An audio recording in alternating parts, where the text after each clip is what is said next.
Lovely to see you all.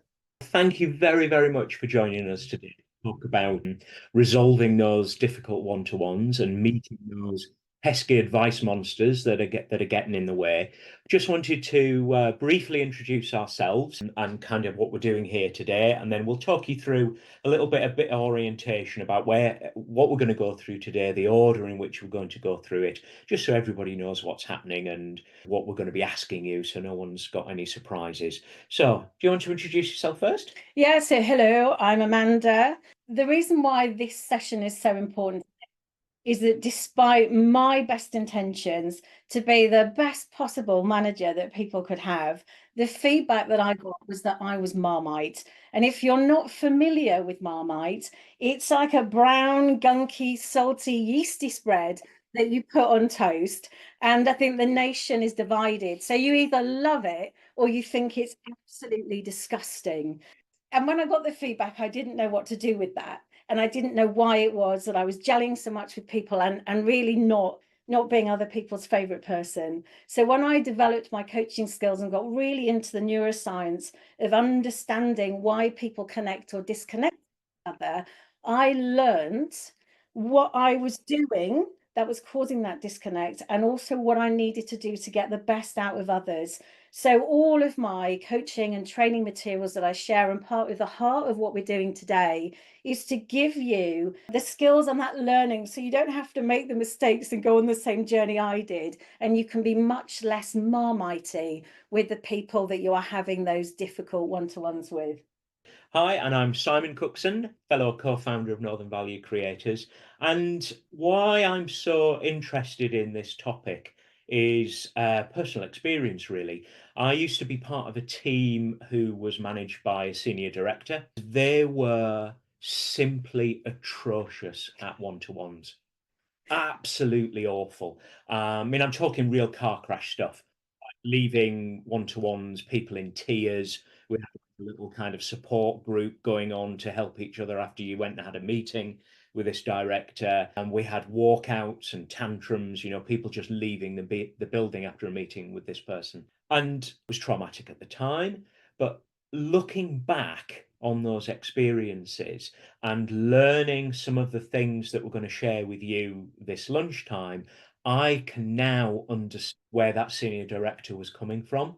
Not that that excuses their behavior, but if I can now understand what was driving that behavior and why they were doing what they were doing, it gives me better tools to be able to deal with that and understand it and have more empathy for them, which would mean that we'll be able to deal with it better in the future. So I'm really looking forward to sharing some of the things with you today. So what we'll be looking at today, we've divided the session up into a couple of parts. So first of all, we're going to meet the monsters. Then we're going to cover off some of the practical tools that you can use. So we've really, really tried to share stuff, although we've only got a short time together. We've really tried to pack as much in of stuff that you can actually start doing and things that you can use from Monday if you've got one-to-ones next week, different things you can say, different approaches you can take. And then finally, we're going to be introducing our workbook today, which we're really proud of and really excited by. This is full of all the information we just simply cannot cover today. So we'll be scratching the surface today. As I say, hopefully giving you some real practical stuff that you can do, but then there's some more stuff that we can share through our workbook that we'll cover later on. What I'd like you to do is to just take a moment to think about a one-to-one that did not go so well. And I want you to hold that one-to-one in mind as we go through this session, because what that will do is it will give you a context by which to place this information and learning against. And what I'd like you to do is to stay really curious about that one-to-one. Don't judge yourself. Don't judge the other person, but use the framing of these three advice monsters to understand a bit more about why do we as human beings behave the way we do. Now, well, let's dive into this first section about meeting these three advice monsters. So we've got the eager expert, the protector, and we've got the deliverer. So there are three monsters. So first of all, we're going to meet the eager expert. So this is a monster that takes and twists your perfectly natural and perfectly positive instincts to want to help. That's where we start with this one. The ego expert is really kind of at your back, almost pushing you into the situation. Oh, you can help. You know this. You know how to sort this. The best way to describe the eager expert is if you can remember back at school when the teacher asked a question in the class and asked the class to put your hands up if you knew the answer. And you were like, you were stretching. Oh, yes, yes, yes, please. I know the answer. If you can remember that feeling and how good that felt, if you've ever sat on the sofa, maybe with your family or friends, Saturday night and watched a quiz show on TV, and the quiz master asks a question and you know the answer and you shout it out. It feels good, particularly if it's one of those really tricky quiz shows like Only Connect or University Challenge. You get one of the questions right on University Challenge, you feel like a god. That's where the eager expert is. What it's doing is that feels good because you're getting a rewarding dopamine hit by being right. Okay, that's why it feels good. It's good to know things, and we get that hit when we know things and we can share things. But it's a particular problem if we are in the context of if we're leading a team, and particularly in a technical or professional services setting where you're an expert, you've got expertise. You've been promoted to the position you're in because you've got subject matter expertise, knowledge, and experience. And surely part of being that good boss is sharing that. Particularly if you might be managing a team that's less experienced and you just want to share your knowledge to improve them. So the eager expert is there and it's really strong instinct in that setting. The problem is if this becomes a habit, this jumping in, this sharing expertise, you can get addicted to that dopamine hit and it can really spoil those one-to-ones. Well, how does it spoil the one-to-ones? Because surely you're just helping, aren't you? But jumping in and helping all the time can create resentment, disengagement, low initiative. And it's pulling you constantly into other people's work, which is robbing you of your own time. It's a vicious cycle. So the more that you tell people, the less willing they'll be to share their own ideas and the less opportunity you're going to have for learning. Have you ever met or been managed by an eager expert? Have you ever been an eager expert yourself? The ego expert reminds me of a coaching client I had who described himself, and it really stuck in my mind, as the Google search engine of the team. So basically, he was the one with the most amount of expertise. What people kept doing was they'd come to him and they'd ask him because it was quicker than easier than doing their own research. And what he ended up being was in a situation where nobody bothered to do that research and do that checking. And instead, they just kept coming to him and he found it really difficult to get on with his work, and it really stopped people from learning and progressing and doing their own thinking. Shall we meet monsters number two? Yes, let's do that. The second monster is the protector monster. Caring for your team is important. It's definitely something that every single leader, team leader wants to do. You want to look after your people because they are your people, they're your team, they're your gang. Where this monster comes into play is when you start to sense any form of discomfort and you start to lean in and almost move into that overhelping. So if you think about your one-to-ones, they're this safe space for people to share their concerns, their issues, their problems, and their challenges. If you start to want to make things better and overstep and move into fixing before people have had time to really think about things, if you start moving into rescuing and shielding, you may be creating the opposite of that sense of support. So when rescuing becomes a habit for you, actually, in the similar way to knowing the answer, when you can feel helpful, oh, I did a good thing there, that also makes you feel good and you get that dopamine hit. But it can mean that you start to create some really unhealthy dependencies. So the protector monster can hinder growth and resilience. And this is when your team relies too heavily on you and their comfort zones begin to shrink and their sense of agency and confidence begins to shrink. So instead of helping people feel more supported, they start to feel more derailed. So constantly rescuing people drags you into their work. It means that you're not prioritizing on what you should be focusing on, and also you're hamstringing their learning and development. So have you ever offered to go and talk to a colleague or a client on behalf of your team member because they were finding them tricky?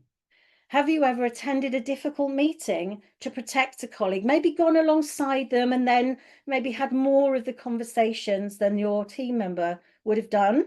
Have you ever taken on a piece of work that, when you think about roles and responsibilities, should have been a team member, but to help them, you're going to do it because some of it's a bit tricky?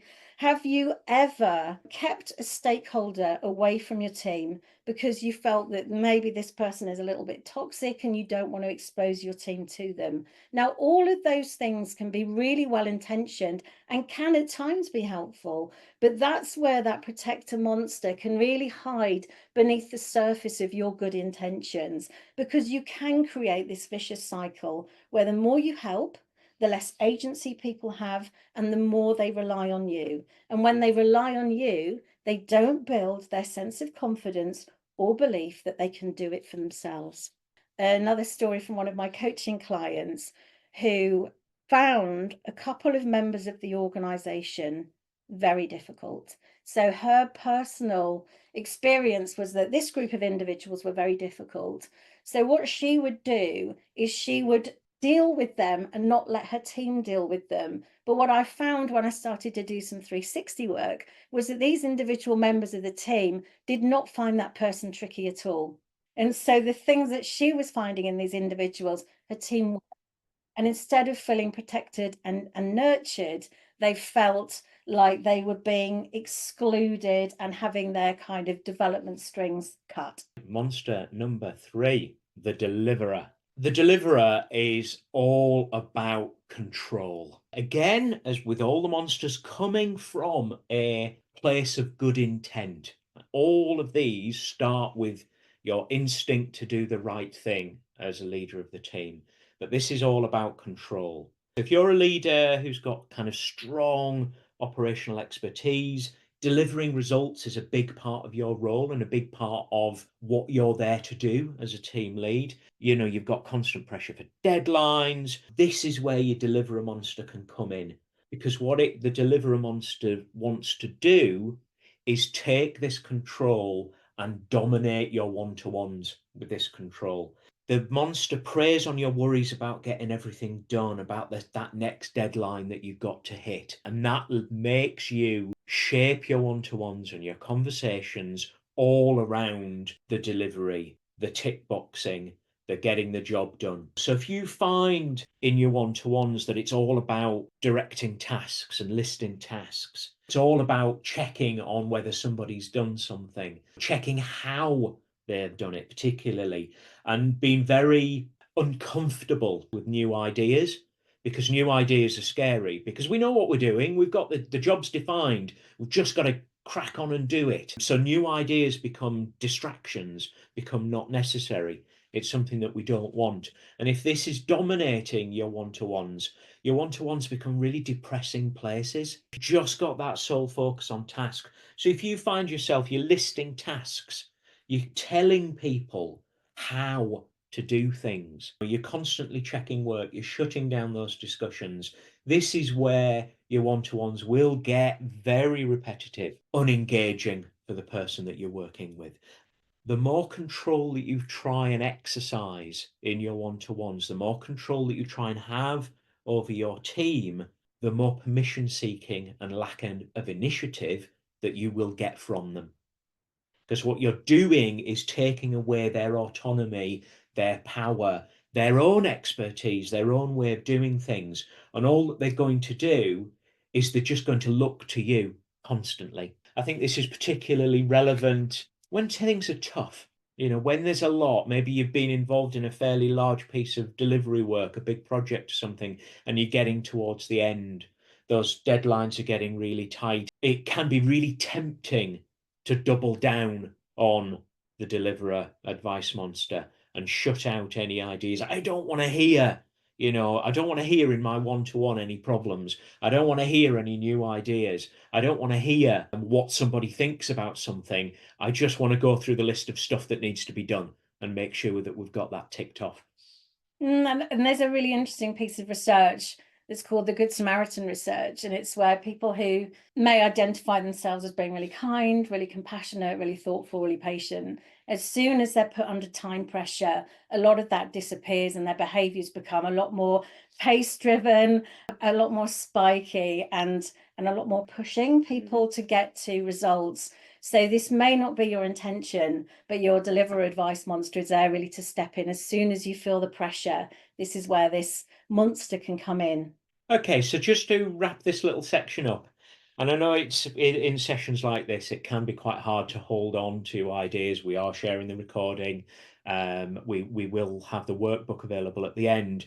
But if there's one thing I'd like you to remember about the monsters, it's these three behaviors of telling, rescuing, and controlling. So no matter how well intended they are, if your one-to-ones contain a lot of telling, rescuing, and controlling, then they're not going to be great for everybody involved.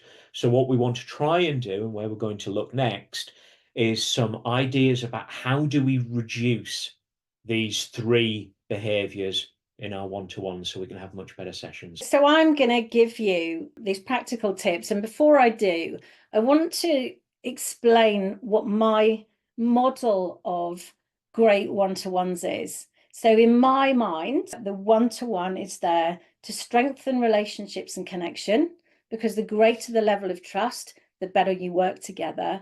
But it's also to build that support, that learning, and that professional development. And when I reflect back on the leaders and managers that I've worked with, that I hold really dearly and have made the most positive impacts to my career, they have been people who've created one-to-ones that strengthened our connection, relationship, and safety, and was focused on my professional development. So what we're going to do in these tools is give you things that enable you to do exactly that. So the first one that I'm going to share is a tool that I teach leaders when I'm teaching them how to use and develop their coach-like abilities. So they have told me that this tool is brilliant for transforming their conversations, the level of connection, and the relationships that they have with their direct reports. It was the very first thing that I learned when I trained as a professional coach, and it's called WAIT. Why am I talking? So I'm going to explain how it works. And what I want you to do is I want you to put your tongue behind your top teeth, like that. And then I want you to try and talk. So just have a go. Try and talk like this. So when your tongue is behind your top teeth, you sound ridiculous. You cannot talk. And what it does is it gives you like a little mental signal to tell you, I'm going to do something different. So what you do is you put your tongue behind your top teeth, close your mouth, because you don't have to look weird while you're doing it, and then you listen. So what you do if you want to change a habit is you need to give yourself something new to do. So this is going to be, if I have asked a question, then I will use wait and listen for the answer. If someone is talking, then I will use wait and I will listen what they're saying. So really, really simple, straightforward things, but that wait gives you that break between this is what I habitually do because I want to jump in, I want to say this stuff, and it gives you a little bit of a pause so you can start to listen. And if you're like, oh, Amanda, that seems a bit basic. I had a leader who I was working with, and she wanted to be more coach-like. And what she would do is she'd ask a question, but then if people didn't think as fast as she did, she would ask another question and another question and another question. And instead of creating a space for learning, people felt like they were being interrogated and bombarded with all these things. So it's a really powerful way to just stop and listen. Let's look at each of the monsters in turn and give you some ideas about how to kind of minimize their impact or just get them out the room altogether during your one-to-one. So this first one, that eager expert, we remember that eager expert that's always wanting to jump in and help. As I say, the motivations, the instinct are positive and good, but the monster gets them out of control. So how are we going to tackle that monster? How are we going to keep them that kind of good instinct in check? Well, this one is all about asking more than telling. So that simple thing to keep in your mind, ask more than tell. Because when we're telling people what to do or how to do it, we're dominating the conversation. And what we're essentially doing is doing their thinking for them, which is never a good idea. When we ask questions, we're encouraging self-reflection and learning, because that's ultimately what we want. We don't want to create some sort of automaton that simply does as they're told because of the problems we've already talked about. What we want to do is encourage and support learning. So asking those questions is a really great way of how to do that. The next one to think about is that protector monster. So let's think about a powerful tool that's going to help you tackle the protector advice monster. So we want people to feel safe, we want people to feel supported, and I think the very best way to do that is through listening. So I want you just to think about a time when you felt really listened to, really heard, and I want you to put into chat how that made you feel. So this could have been a colleague, it could have been a coach, it could have been a line manager, but think about a time when you really felt genuinely listened to. How did that make you feel inside? What were the kind of thoughts and feelings that were bubbling up for you? So I've got relief, unburdened, satisfied, respected, validation. So it's a really tangible feeling almost that being listened to gives, and it makes us feel witnessed, heard, valued, that what we've got to say is worth listening to and that people care about us. So I want you to have another think and reflect on a time when you didn't feel listened to. So maybe where you felt like you were being ignored, somebody was not really paying attention, they were pretending to listen and doing that but not really hearing what you're saying at all. And I'd like you to put into chat, how did that make you feel? Undervalued, frustrated and devalued, miserable. I've had people want to ask them these questions. I've got frustrated and annoyed. People sometimes have felt really angry, enraged. You just don't matter. So I want us to think back to our one-to-ones. So imagine I've come to you in this one-to-one and I am looking for you to be my sounding board. I've got some ideas that I just need to think through. Or maybe I just am looking for a friendly ear and a safe space to just talk to you. And if you are jumping in with your help, I may feel dismissed and miserable and frustrated and annoyed. And the thing is that what you think is a great thing for me to do may not be a great thing for me to do. And I might not actually be telling you all of this because I want you to fix it. I just might want to be heard. The reason why I've given you weight is you've got a great tool there to use so that you've got that pause, and then by listening you can give people the very best kind of support that they need to do their own thinking. You're coming from a place of care that you want to look after this person, so what you do is you jump in and try and offer a solution and help, and they end up feeling like they don't matter, which is the total opposite of where your intention started from. The last one then, the deliverer monster. So how do we tackle this deliverer monster? What do we need to do to keep their impact as low as possible? Well, what we need to think about is shifting the role that you take during a one-to-one. The deliverer monster is there when you take on the role of telling somebody how to do something.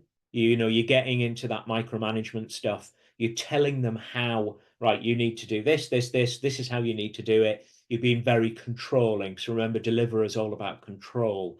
So what you need to do is move away from the how and think differently and move into more about what and why. So less of the how to do something, more about what it is that we need to do and why do we need to do it. So what I'd like you to do, if you think the deliverer monsters, one of the things that might creep up in your one-to-ones and be spoiling those one-to-ones that you find difficult, is I want you to think about clarity and making sure somebody really knows what they're doing, why it's important, how it fits into the bigger picture, why is it a priority, how is it going to be used. So think about clarity, think about support, and how you might offer a person support during the process of delivery. And then also the really important one is accountability. Have you got a definition of good? Does the other person know what good looks like? How will you monitor progress? Where are the check-ins? How do you know if something's going to be completed? So fighting the deliverer monster is not about going, oh, you just get on with it. Get on with it. I don't need to know. It's about shifting that role from how to what and why. If you only remember one thing from our conversation, our presentation, and about the advice monsters and what to do about them today, it's to remember to replace telling with asking, rescuing with listening, and controlling with providing that clear direction. So as I said earlier, there is a ton of other stuff that we've got that can help with this to resolve these difficult one-to-ones. And that's why we've created this workbook for you. This has detailed profiles of the monsters themselves, some real life case studies about how the monsters impact one-to-ones in real life to kind of bring the whole thing to life a little bit. Lots of reflection exercises so you can really connect into what you're doing. Practical techniques and tips that go into a lot more detail than we've been able to cover now. And then a one-to-one planning tool so you can kind of reset those difficult one-to-ones. So we'll be sharing you how you can get hold of that in a moment. So this is a self-study workbook, so it's something that you can work through by yourself. As I said, it's packed full of stuff, of information. We're covering off some of the neuroscience, which is really interesting about not only what's happening in your one-to-ones, but also that deeper understanding about why it's happening. So you can approach this with curiosity rather than any judgment either against yourself or the person in the meeting. We've got exercises and planning tools, and there's some really practical stuff in there. What to ask and what to say during your one-to-ones that will reduce the impact of these monsters. And we're launching it today, and we do have a special price for you of $34.99. And we're really proud of it. We've put a lot of work into it, haven't we? And we really do think it's really useful in this context of these difficult one-to-ones, because I think you probably have a lot of one-to-ones. If you're running a team, you're probably very experienced at one-to-ones. So we're not trying to tell you how to have a one-to-one. It's more about those really tricky ones that, for whatever reason, just fallen flat, or for whatever reason, maybe you've built up a bit of a history with a particular team member that just never quite works. This workbook is for you to really crack those tricky, difficult one-to-ones.